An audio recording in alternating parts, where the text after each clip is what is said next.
Success campus, आपकी सफलता हमारा संकल्प। Hello friends, welcome again in the class of general science. तो हम लोग जनरल साइंस में मोशन चैप्टर कंप्लीट कर चुके हैं, ठीक है। मैकेनिक्स का एक पार्ट हम लोग का कंप्लीट हो चुका है, दैट इज मोशन। अब आज हम लोग एक नया चैप्टर स्टार्ट करने वाले हैं, क्या है? Force and laws of motion, बल तथा गति के नियम, ठीक है। और जो स्टूडेंट्स जनरल मोशन का क्लास नहीं देखे, ठीक है, वो मोशन का क्लास देख सकते हैं, वीडियो अपलोडेड किया हुआ है, ठीक है। तो आज से जो हम लोग, क्योंकि जो force and laws of motion ये चैप्टर है, इसे मोशन जो पहला पार्ट पढ़ाए हैं उसका काफ़ी सारे इक्वेशंस का यूज होगा यहाँ पे, ठीक है। उस चैप्टर का यूज है, उसका कॉन्सेप्ट यूज होगा, इसलिए इसको अगर अच्छे से समझना चाहते हैं तो वो पहला वाला चैप्टर भी आप लोग एक बार जरूर देख लें, ठीक है। चलिए आगे बढ़ते हैं नया चैप्टर के साथ, force and laws of motion, ठीक है। तो force and laws of motion में या बल तथा गति के नियम, सबसे पहला चीज आपको समझने वाली बात क्या है इसमें कि एक्चुअली में फोर्स क्या होता है, बल क्या होता है, ठीक है। बल क्या होता है, तो एक चीज समझिए, पहले एग्जाम्पल से समझते हैं, ठीक है। कोई बॉक्स है, ऐसी जमीन पे पड़ा हुआ है, ठीक है। कोई बॉक्स है, क्या है, ऐसी जमीन पे पड़ा हुआ है। आप क्या चाहते हो, या फिर ये बॉक्स वाली एग्जांपल छोड़ दो, एक बॉल का एग्जांपल लेते हैं।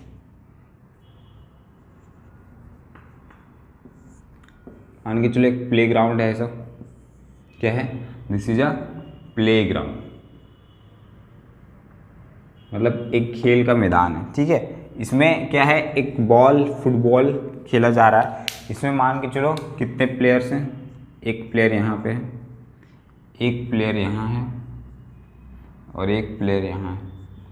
देखिए सारा चीज़ मैं अभी इसमें समझाने वाला हूँ आपको, ठीक है। पूरा फोर्स का कॉन्सेप्ट समझ में आएगा कि एक्चुअली में फोर्स क्या होता है। ये क्या करना चाहता है, ये चाहता है कि बॉल इसके पास फेंके, ठीक है। अभी बॉल क्या है, रेस्ट में है, यहाँ पे बॉल क्या है, रुका हुआ है, ठीक है, विराम अवस्था में। अब ये क्या करेगा, जो ए है, प्लेयर ए है, वो क्या करेगा, बॉल को हिट करेगा, दैट मीन्स, या किक करेगा। तो किक करेगा तो क्या होगा कि इस पे ये फोर्स लगाएगा, बल लगाएगा किक करने के लिए। तो ये बॉल क्या चीज में आ जाएगा, मोशन में, क्या चीज में आ जाएगा, गति में आ जाएगा। बॉल की अवस्था चेंज हुई, क्या हुआ, जैसे ये बॉल रुका हुआ था, लेकिन इस पे जैसे ही बल लगाया गया, किसके द्वारा, ए के द्वारा, तो इसकी अवस्था विरामावस्था से कहां चली गई, गति में, मोशन में आ गया, ठीक है, मोशन में आ गया। अब ये भी मोशन में आ रहा है, और ये क्या चाहता है, बॉल को पकड़ के यहाँ पे रुकना। ये मान के चलो गोलकीपर है, ये बॉल को पकड़ना चाहता है, ठीक है। अब ये क्या करेगा, ये भी फोर्स लगाएगा, अगर हाथ से पकड़ना चाहता है तो हाथ से फोर्स लगाएगा। और ये गति में जो बॉल था वो फोर्स लगाने के कारण क्या चीज में आ जाएगा, रेस्ट में आ जाएगा कि नहीं। मतलब यहाँ भी इसकी जो अवस्था थी, इसका जो स्टेट था बॉल का, वो क्या हो गया, फिर से चेंज हो गया। ये फिर से क्या किया, फोर्स लगाया, ये ऐसे फोर्स लगाया, ये क्या किया, ऐसे फोर्स लगाया, इसको हिट किया। ये क्या किया, ऐसे फोर्स लगाया। डायरेक्शन पे भी हम लोग कॉन्सेंट्रेट नहीं करेंगे, बस ये देखिए कि क्या हो रहा है, फोर्स लगाया, बॉल रुक गया। मतलब ये बॉल को अगर हम विराम अवस्था से गति की अवस्था में लाना चाहते हैं, या गति की अवस्था से विराम की अवस्था में लाना चाहते हैं, मतलब रेस्ट से मोशन और मोशन से रेस्ट में, तो हमको एक चीज बस यूज करना है, क्या, वो फोर्स, ठीक है। अब एक और चीज समझो, ये क्या करता है, अपना प्लेयर सी के पास बॉल को किक करता है, ठीक है। ये फिर से बॉल को किक करता है, अब इसके पास आता है बॉल। तो ये क्या चाहता है, ये बॉल को रोकना नहीं चाहता, ये क्या करना चाहता है, सोचता है कि बॉल को फिर से इस डायरेक्शन में, इधर जो इसका गोल पोस्ट है उधर हम इसको फिर से किक कर दें, ठीक है। समझ में आ रही बात, ये क्या करना चाहता है, तो ये बॉल को रोकेगा नहीं, ये क्या करेगा, सिर्फ इसकी ये बॉल आ रही थी ऐसे, और ये क्या करेगा, बस फोर्स लगाएगा, और क्या करेगा, इसकी डायरेक्शन को चेंज कर देगा। और एक और बात समझिए कि मान के चलो ये इसको धीरे से बॉल दिया, ताकि ये अच्छे से बॉल को जज कर पाए और इसकी गोल पोस्ट की तरफ मार। मान लो कि ये 2 मीटर पर सेकेंड से बॉल इसकी तरफ फेंका, और ये क्या करता है, 20 मीटर पर सेकेंड से बॉल को इसकी तरफ मारता है, ठीक है, अधिक स्पीड से। तो यहाँ पे क्या हो रहा है, पहला चीज इसका जो रेस्ट से मोशन में आया, मोशन से रेस्ट में आया, और यहाँ पे क्या हो गया, यहाँ पे इसका पहला चीज क्या चेंज हुआ, डायरेक्शन, दिशा में चेंज आया। और क्या चेंज हुआ, इसकी वेलोसिटी भी चेंज हुई। ध्यान दो, जैसे ही फोर्स लगाएगा क्या होगा, जैसे कि ये मान लो धीरे धीरे चल रहा है, हम यहाँ से ऐसे फोर्स लगाए, ये क्या होगा, इसकी वेलोसिटी अचानक चेंज हो जाएगी कि नहीं। जैसे ऐसे चल रहा है, हम इस पे ऐसे फोर्स लगाए तो ये इसकी वेलोसिटी क्या हो जाएगी, चेंज हो जाएगी। दैट मीन्स फोर्स क्या प्रोड्यूस करता होगा, अगर फोर्स लगाने से किसी की वेलोसिटी चेंज हो रही है, दैट मीन्स फोर्स और वेलोसिटी चेंज करने के लिए क्या चाहिए, एक्सेलरेशन चाहिए। दैट मीन्स फोर्स क्या कर रहा होगा, एक्सेलरेशन भी प्रोड्यूस कर रहा होगा। लेकिन उसको हम लोग आगे देखेंगे, अभी बस समझिए कि फोर्स क्या क्या कर सकता है। पहला, रेस्ट को मोशन में ला सकता है, मोशन को रेस्ट में ला सकता है, डायरेक्शन चेंज कर सकता है, किसी की गति या स्पीड को, चाल को बढ़ा सकता है। इतनी चीज़ें समझ में आई हमें। और भी चीज़, मान लो इसको ट्विस्ट करना है, ट्विस्ट करने का मतलब क्या होता है, घुमाना, ठीक है, ट्विस्ट करना है। तो ट्विस्ट करने का के लिए भी हमें क्या करना पड़ेगा, फोर्स लगाना पड़ेगा। खींचना है, खींचने के लिए फोर्स लगाना पड़ेगा। कंप्रेस करना है, कंप्रेस करने के लिए फोर्स लगाना पड़ेगा। लिफ्ट करना है किसी बॉडी को, इसको यहाँ से लिफ्ट करना है, उसके लिए भी हमें क्या करना पड़ेगा, इस पर कुछ फोर्स लगाना पड़ेगा, ऐसे तो लिफ्ट हो नहीं जाएगा। मतलब सारे चीज़, कोई भी अगर इन्फ्लुएंस हो रहा है हमारे चारों तरफ, तो उसके पीछे क्या हो रहा है कि कोई एक कारण है, जो क्या है, फोर्स। ठीक है, तो देखिए फोर्स का डेफिनेशन हम लोग कैसे लिख सकते हैं, फोर्स इज अ इन्फ्लुएंस, समझिए लाइंस को सुनिए ध्यान से, ठीक है। Force is a influence which changes the state of any body और टेंड्स टू चेंज। ठीक है, अब टेंड्स टू चेंज करने का क्या मतलब है कि ये बॉडी, अगर मान के चलो कि एक बहुत भारी ऑब्जेक्ट है, ठीक है, यहां से एक व्यक्ति इसको क्या कर रहा है, खींच रहा है इस डायरेक्शन में। अब ये नेसेसरी तो नहीं है ना कि ये इसको खींच के ले ही जाए। अगर इसकी वजन, ये इसका मास बहुत ज़्यादा होगा या जो भी होगा, कि ये बहुत बड़ा ऑब्जेक्ट होगा, ठीक है, या इसका मास बहुत ज़्यादा होगा, तो ये इसको खींच पाएगा क्या, नहीं खींच पाएगा। दैट मीन्स ये खींचने का चेष्टा कर रहा है, कोशिश कर रहा है, टेंड्स टू में है, लेकिन he is not able to pull this object. ठीक है, मतलब ये खींचने की चेष्टा कर रहा है लेकिन खींच नहीं पा रहा। ठीक है, तो फोर्स का जो डेफिनेशन होगा क्या होगा, force is a influence due to which there is a change in the state of any body और it tends to change the state of body. Means force वह कारक है जो क्या करता है, किसी वस्तु की अवस्था को बदलता है या बदलने की चेष्टा करता है। ठीक है, तो उसको क्या कहेंगे हम लोग, फोर्स कहेंगे। तो डेफिनेशन एक बार देख लेते हैं। फोर्स इज एन इन्फ्लुएंस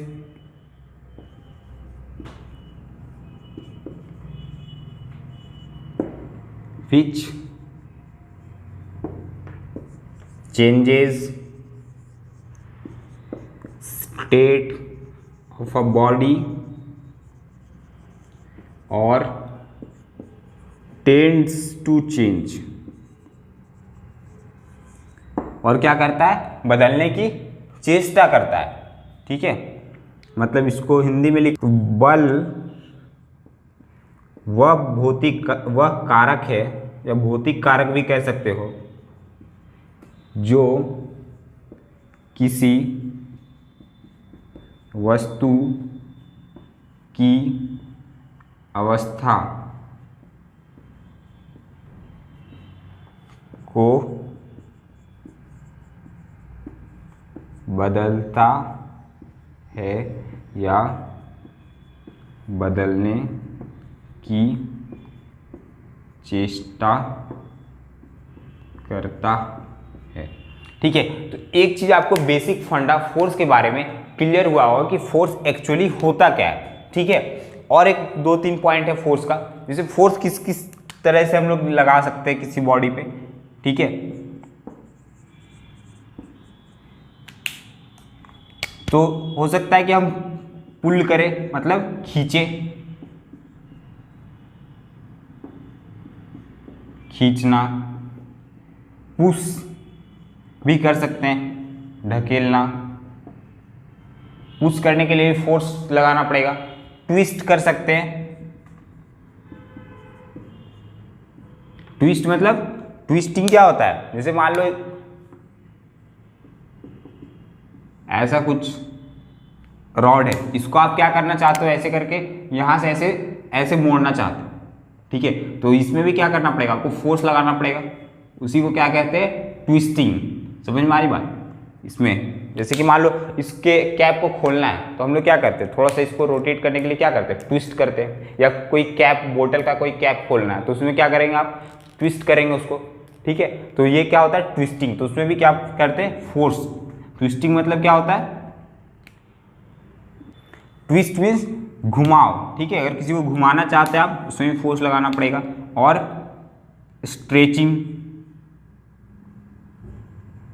अगर बॉडी को स्ट्रेच करना है मतलब खिंचाव, खिंचाव में भी आपको फोर्स अप्लाई करना पड़ता है। प्रेस मतलब धकेलना, सॉरी दबाना, या कंप्रेस भी कह सकते हैं इसको, ठीक है। टेंशन भी होता है, टेंशन मतलब भी स्ट्रेचिंग और टेंशन सेम चीज़ है, किसी को टेंस करना, ठीक है। तो इतनी चीज़ें आपको समझ में आई कि एक्चुअली फोर्स होता क्या है। हम लोग के एग्जाम्पल से देखें फोर्स और क्या क्या कर सकता है। रेस्ट में जो बॉडीज को मोशन में ला सकता है, मोशन वाले बॉडी को रेस्ट में ला सकता है, और उसके डायरेक्शन को बदल सकता है, और उसकी स्पीड को चेंज कर सकता है। और एक चीज़ कर सकता है, ठीक है, एक और चीज़ क्या कर सकता है, मान के चलिए एक स्पंज है, ठीक है, या कुछ ऐसा चीज़ है जो कंप्रेस हो सकता है, या बलून ही ले लेते एग्जाम्पल में, ठीक है, ऐसे से बलून है, ठीक है, बलून है। अब ये ऐसा शेप का है, आप इसमें इधर से अगर ऐसे फोर्स लगाओगे तो ये बलून क्या होगा, ऐसे कंप्रेस हो जाएगा, कुछ ऐसा शेप बना देगा, हो सकता है, ठीक है। तो इस केस में क्या होगा, इसकी शेप चेंज हो जाएगी। मतलब ये क्या कर सकता है, एक और काम क्या कर सकता है, किसी बॉडी का शेप को भी चेंज कर सकता है, साइज को चेंज कर सकता है। वैसे रबर का बेल्ट है, उसको अगर आप खींचोगे ऐसे करके, उसकी साइज भी चेंज होगी, शेप भी चेंज होगी एक साथ, ठीक है। तो फोर्स क्या कर सकता है, ये 3 काम यहाँ कर सकता है, और 2 काम और क्या कर सकता है, शेप और साइज को भी चेंज कर सकता है, ठीक है। तो आगे चलिए देखते हैं, तो कुछ इफेक्ट्स देख लेते हैं फोर्स का, जो जनरल इफेक्ट्स है क्या क्या हो सकता है। पहला तो यहीं से स्टार्ट करते हैं, क्या, रेस्ट को मोशन में, मोशन को रेस्ट में। मतलब रेस्ट से मोशन में जा सकता है, और मोशन से रेस्ट में आ सकता है, ठीक है। मतलब विराम से गति में, और गति से विराम में ला सकता है। दूसरा क्या हो सकता है, इफेक्ट्स, दूसरा डायरेक्शन को चेंज कर सकता है,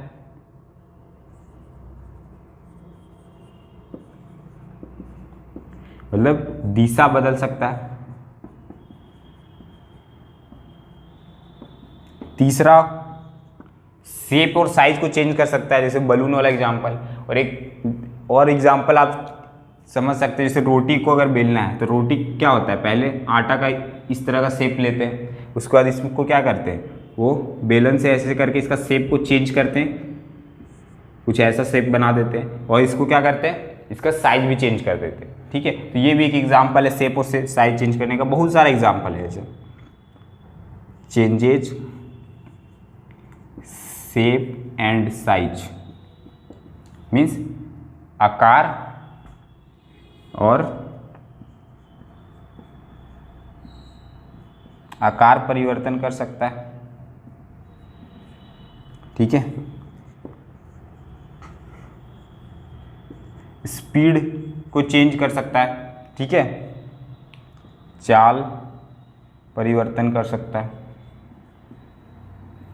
तो ये कुछ इफेक्ट्स है किसके, फोर्स के, कुछ इंपॉर्टेंट इफेक्ट्स, और भी बहुत सारा इफेक्ट है, ठीक है। तो आई होप आप लोग को फोर्स समझ में आ गया होगा। अब आगे चलते हैं थोड़ा। तो नेक्स्ट टॉपिक हम लोग का क्या है, बैलेंस्ड एंड अनबैलेंस्ड फोर्स, संतुलित तथा असंतुलित बल, ठीक है। तो एक चीज समझिए कि बैलेंस्ड फोर्स और अनबैलेंस्ड फोर्स क्या होता है।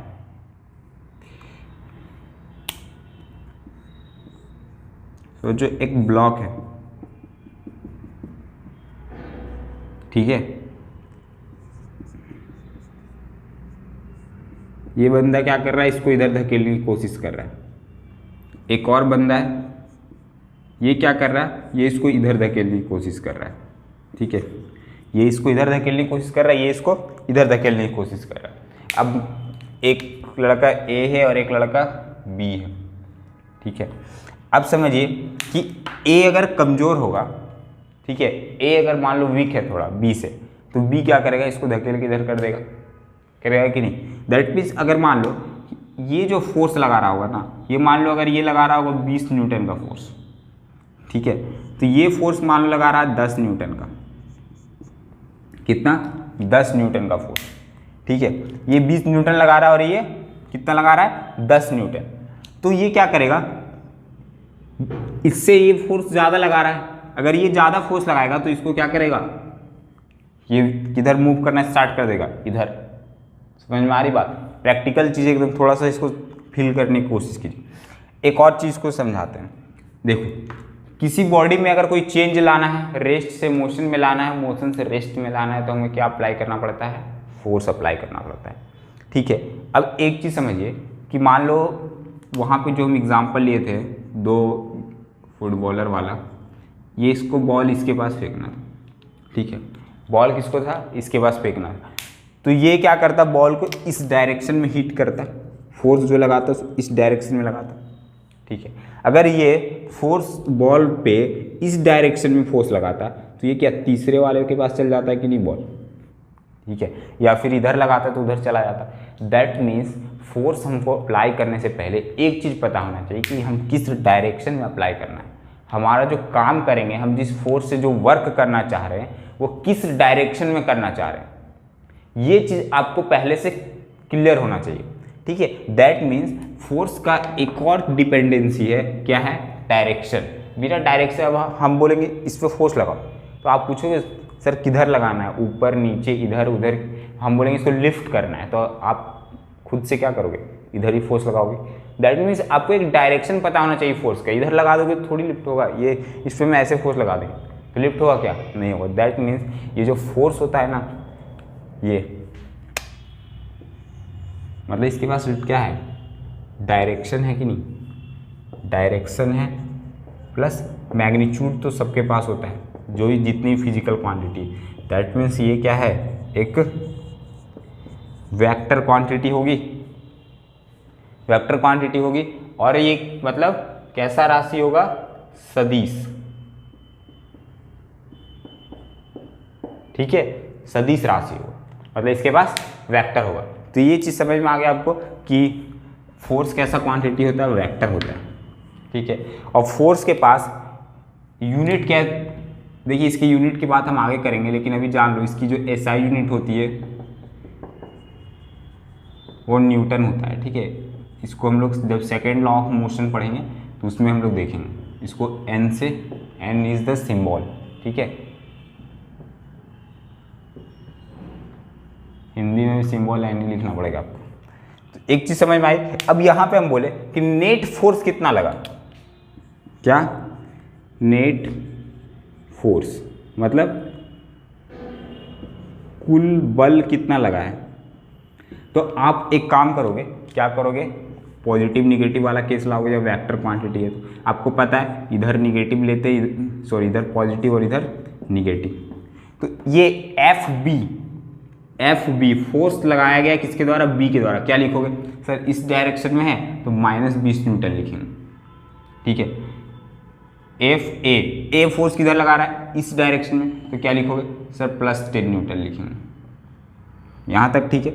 अब नेट फोर्स पूछा गया, मतलब इस पर 4-5 आदमी काम कर रहा है, तो नेट कितना काम है, टोटल कितना काम है, तो सबके काम को जोड़ोगे ना, F A plus F B जोड़ दोगे, कितना आएगा, +10 -20, यूनिट तो न्यूटन होगा ही, कितना आ जाएगा, -10 न्यूटन, ठीक है। दैट मीन इस पर नेट फोर्स जो कुल बल लग रहा है वो जीरो नहीं हो रहा है, कुछ तो फोर्स लग रहा है, मतलब ये बॉडी पे -10 न्यूटन, ये क्या बता रहा है कि माइनस साइन क्या बता रहा है कि फोर्स पे जो नेट फोर्स लग रहा है, नेट इफेक्ट क्या किस डायरेक्शन में आने वाला है, इस डायरेक्शन में आने वाला नेट इफेक्ट होगा कि नहीं, -10 न्यूटन। हम बोल सकते हैं कि इस डायरेक्शन में 10 न्यूटन का फोर्स अप्लाई हो रहा है, कोई दिक्कत यहाँ तक, मतलब नेट फोर्स पे 10 न्यूटन, मतलब ये बैलेंस चीज़ है क्या, बैलेंस नहीं है, बैलेंस्ड कब होगा? जब दोनों तरफ बराबर फोर्स लगे, ठीक है। दैट मीन्स ये ज़्यादा लगा दे रहा है, तो ये बैलेंस वाली लड़ाई तो है नहीं, ठीक है। तो ये ऐसे केस को क्या बोलते हैं हम लोग? Unbalanced force. ये किसका केस है? अनबैलेंस्ड का, मतलब असंतुलित बल का एग्जाम्पल है। असंतुलित बल का एग्जाम्पल है ये, जिसमें क्या होता है, हमारा नेट फोर्स जो होता है वो नॉट इक्वल्स टू जीरो होता है। बस इतना याद रखिए, डेफिनेशन की जरूरत नहीं है, एग्जाम्पल समझिए, विजुअलाइजेशन होना चाहिए, ठीक है। तो इसमें क्या होगा, नेट फोर्स जो होगा हमारा वो क्या होना चाहिए? जीरो नहीं होना चाहिए, नेट फोर्स। और रिजल्टेंट भी कहते हैं इसको, ठीक है, resultant should not be equals to zero, मतलब जो नेट इफेक्ट होगा, कुल बल जो उस पर लग रहा होगा वो जीरो के बराबर नहीं होगा। ये कंडीशन सेटिस्फाई अगर होगी तो ये क्या कहलाएगा? अनबैलेंस्ड फोर्स, ठीक है। अनबैलेंस्ड फोर्स क्लियर है। अब इसी का एक एग्जांपल लेते हैं बैलेंस्ड के केस में।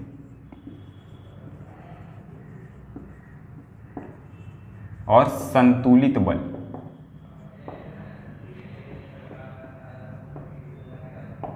संतुलित बल को समझिए थोड़ा। अब यहां पे भी सेम केस लेते हैं, एक बॉक्स है वैसे ही, यहां भी दो बंदे खड़े हैं,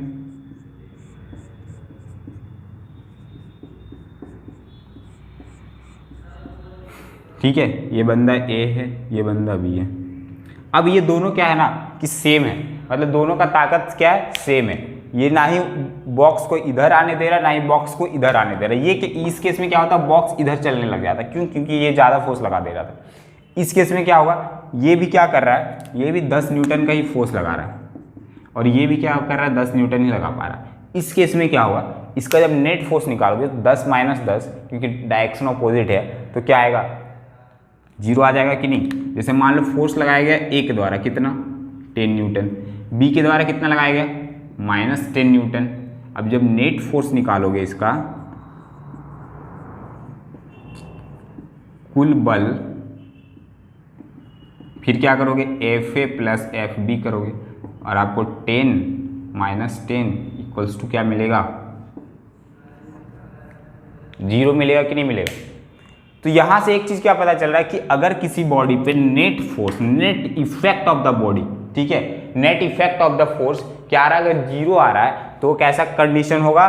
बैलेंस्ड कंडीशन होगा। समझ में आ रही बात? मान लीजिए दो बच्चे लड़ गए, एक ने उसको एक थप्पड़ मारा, दूसरे वाले भी थप्पड़ मार दिया, तो ये कैसा केस हो गया? बैलेंस वाला केस हो गया, ठीक है। बाद में कोई टेंशन नहीं, दोनों तो आप अपना फैसला वहीं पे कर लिए। लेकिन अगर क्या होता कि एक बंदे ने एक थप्पड़ मार दिया होता, दूसरे वाले नहीं मार पाता, तो फिर क्या करता? मिलो दूसरे जगह देखेंगे, फिर वो बैलेंस वहाँ पे ले जाके करता है, तो वो क्या हो जाता है, वहाँ पे अनबैलेंस्ड रह जाता है। तो अनबैलेंस्ड चीज़ें होती नहीं, रखनी नहीं होती है, तो वो लोग क्या करना चाहते हैं? बैलेंस्ड करना चाहते हैं उसके लिए, तो फिर वो कहीं पे जाके अनबैलेंस्ड करते, दोनों अनबैलेंस मिल के बैलेंस हो जाता। समझे कि नहीं? तो यहाँ पे भी वही केस है कि ये अगर 20 न्यूटन लगा रहा है और ये 10 न्यूटन ही लगा पा रहा है, दैट मीन्स यहाँ पे कुछ गड़बड़ी हो गई, अनबैलेंस्ड, कुछ तो इफेक्ट होगा इसका। तो इफेक्ट क्या होगा? ये बॉक्स उधर चलने स्टार्ट कर देगा।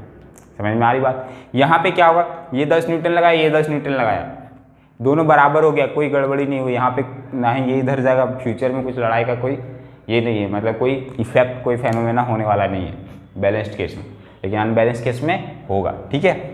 तो बैलेंस्ड फोर्स क्या है, इसमें जो हमारा रिजल्टेंट आएगा वो क्या होगा? जीरो नहीं होगा। रिजल्टेंट जीरो होगा, और कुल बल भी हमारा क्या होगा? ये भी जीरो होगा, नेट इफेक्ट भी जीरो होगा, मतलब प्रभाव भी क्या होगा बल का, वो भी जीरो होगा, ठीक है। और इसमें कुछ भी जीरो नहीं होगा, इफेक्ट होगा। इफेक्ट क्या हो रहा है? ये इधर चलना स्टार्ट कर देगा, ठीक है। तो अगर हम सोचो कहीं पे किसी चीज़ पे परिवर्तन लाना चाहते हैं, तो हमें क्या, कौन सा फोर्स अप्लाई करना पड़ेगा? Unbalanced force. समझ में आ रही बात? जैसे कि मान लो कोई वाल है, वाल को आप धकेलते हो, वाल क्यों नहीं जाता उधर? क्योंकि वाल भी आपको इतना फोर्स लगा देता है, वहाँ पे क्या हो रहा है, फोर्स बैलेंस हो जा रहा है, ठीक है, क्योंकि आप जितना फोर्स वाल पे लगा रहे हो वाल आपके ऊपर उतना फोर्स लगा रहा है, that's why there is balancing of force. लेकिन वहाँ पे कैसा क्या आ गया, संतुलित का केस, इसलिए वहाँ पे कोई चेंज नहीं आया। लेकिन अगर जैसे बॉल को किक करने वाली बात थी तो वहाँ पे क्या होता, बॉल को जब किक करने वाली बात थी तो ये क्या करता, बॉल को किक कर रहा था, तो बॉल पे ये क्या कर रहा था, फोर्स मान लो F लगा रहा था, तो बॉल इस पे F फोर्स नहीं लगा रहा था, ठीक है। अगर बॉल भी इस पे F फोर्स लगा देता तो बॉल मूव ही नहीं करता, वहाँ बैलेंस्ड कंडीशन आता है, बॉल इस पे उतना फोर्स नहीं लगा पाया, जिसके कारण वो क्या किया, अनबैलेंस्ड केस आया और वो आगे की तरफ ट्रैवल कर गया, ठीक है।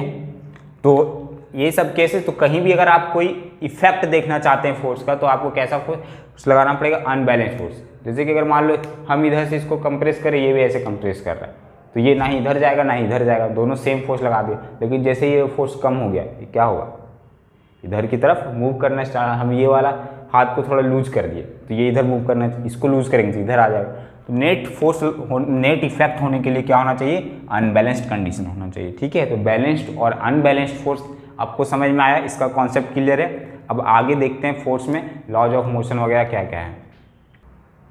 लॉज ऑफ मोशन देख लेते हैं, ठीक है। तो लॉज ऑफ मोशन में क्या होता है, मतलब गति के नियम। तो सबसे पहला क्वेश्चन जो यहाँ से आता है कि गति के नियम किसने दिया था, किसके द्वारा दिया गया था, तो बाय सर आइजैक न्यूटन। पहला क्वेश्चन, ठीक है, पहला क्वेश्चन यहीं से आता है कि गति के नियम कौन से साइंटिस्ट के द्वारा दिया गया था, तो कौन थे, सर आइजैक न्यूटन, ठीक है, पहला चीज। और इसमें एक बेसिक चीज क्या है, there are 3 laws of motion, 3 नियम है गति के, ठीक है। कितने नियम है, 3 नियम है। तीनों जो नियम है सो क्या करता है, फोर्स को ही डिफाइन करता है। पहला क्या वो कहता है, जो फर्स्ट लॉज ऑफ मोशन होता है वो क्या करेगा, फर्स्ट लॉ, 3 लॉ में क्या है, बस थोड़ा सा ब्रीफ कर दे रहा हूँ, ठीक है, क्योंकि first law, second law and third law. देखिए फर्स्ट लॉ क्या करता है, इफेक्ट ऑफ फोर्स को बताता है। किसको बताता है, इफेक्ट ऑफ फोर्स, ठीक है, मतलब बल के प्रभाव को बताता है, बल के प्रभाव। दूसरा क्या करता है, डिफाइन करता है फोर्स को, परिभाषित करता है, बल को परिभाषित करता है, ठीक है। और तीसरा क्या है ना, तीसरा every action has equal and opposite reaction, ठीक है। तो ये क्या बताता है कि अगर आप किसी पे फोर्स लगाओगे तो वो भी उसका अपोजिट फोर्स लगाएगा, ठीक है। तो थर्ड वाला जो है वो आपको क्या बताता है कि फोर्स का जब दूसरे बॉडी पे अगर आप फोर्स लगा रहे हैं तो उसका क्या रिएक्शन होगा। ये किसके बारे में बताता है, रिएक्शन, ये रिएक्शन के बारे में बताता है, ठीक है। फोर्स किसी पे आप लगा रहे हो, मतलब आप एक्शन कर रहे हो तो उसका रिएक्शन क्या होगा, ठीक है। ये 3 लॉज हैं फोर्स के, first effect of force, second define force और थर्ड रिएक्शन। तो ये तीनों फोर्स पे ही ये चैप्टर है, ये तीनों लॉज पे ही ये चैप्टर पूरा है, ठीक है। और इसमें एक और चीज़ निकल के आएगा, मोमेंटम, वो देखेंगे हम लोग जब वहाँ पे पहुँच जाएंगे तब, ठीक है। तो आज की क्लास में इतना ही रखते हैं, क्योंकि अभी अगर हम first law of motion start भी कर देते हैं तो आपको ये एक क्लास में इसको कंप्लीट करने में पूरा क्लास लग जाएगा, ठीक है। तो अभी स्टार्ट करने से कोई मतलब नहीं, आधा अधूरा छूट जाएगा 5-10 मिनट पढ़ा के। तो आज की क्लास यहीं पे हम लोग रुकते हैं और वीडियो को देखते रहिए। अगर आप लोग एंजॉय कर रहे हैं फिजिक्स का ये कोर्स तो लाइक कीजिए, शेयर कीजिए और कमेंट कीजिए और मोटिवेटेड रहिए, प्रिपरेशन कंटिन्यू रखिए। Thank you.